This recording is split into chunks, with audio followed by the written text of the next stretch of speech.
Welcome to Testimony Tuesday. Today I want to share with you something that 2 weeks ago our preacher shared with us at church. He was talking about faith and also about fear, and he brought out a box that he called his faith box. And inside of the box he had paper that said past, present, and future, explaining how we needed to have faith and how God had control of our past, our present, and our future, and we didn't need to worry because that was just getting in our way. But anyways, so while he was talking, I thought about taking it but just a little further, and bringing it home to share with you so that maybe you could start using the same thing. So this is my helper today, Miss Zoe. Turn it around. I made it really quickly just because I wanted you to see. It doesn't have to be anything fancy, just something that reminds you of what its purpose is. And so this is our faith box. And inside of it, Zoe, pull out a paper for us. How? Okay. Oh. Okay. Okay. So this is one of the fear situations that I wrote down. It says that my health could take me away from my family and others that need me. Okay, so in other words, so you're going to write down a fear that's plaguing your mind, controlling your life, weighing you down, whatever.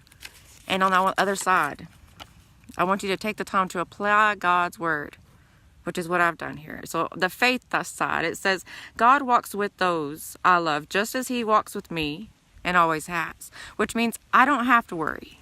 And I know this. Deep down, I know this. And so if I can silence that fear by putting this faith on top of the fear that's eating at me, then I can gain that peace. Okay, and so when we place it in the box, we are physically handing it over to God. No longer allowing it to bother us and blind us and deafen us in any ways. And we're able to walk away from it.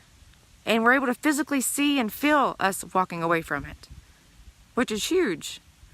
So anyways, in 2 Thessalonians, hang on a second, I'm sorry.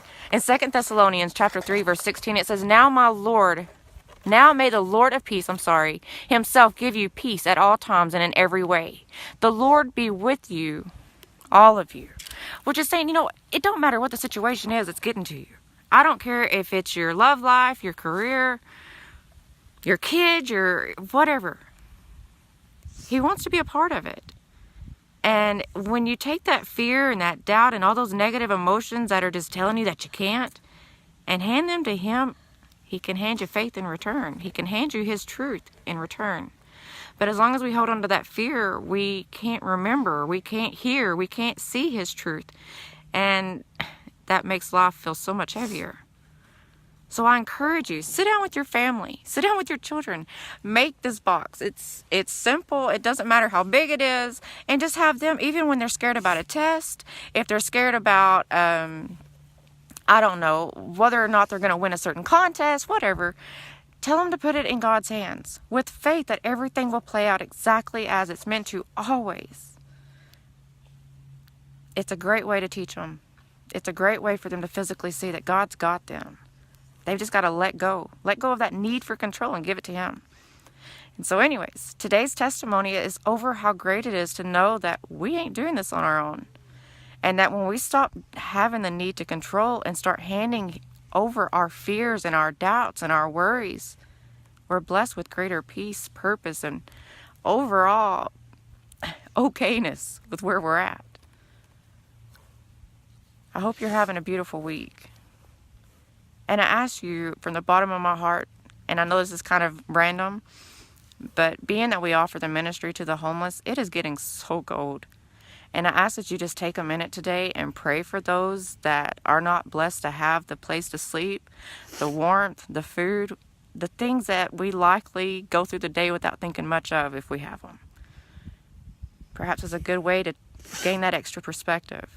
Remember how blessed you are. Give it extra thanks for the fact that you do have a warm bed, that you do have food to feed your children.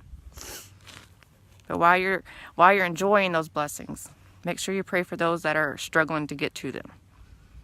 Thank you so much. Have a beautiful day, and as always, make sure you're sharing your testimony with others so that they can recognize how God's working in their life.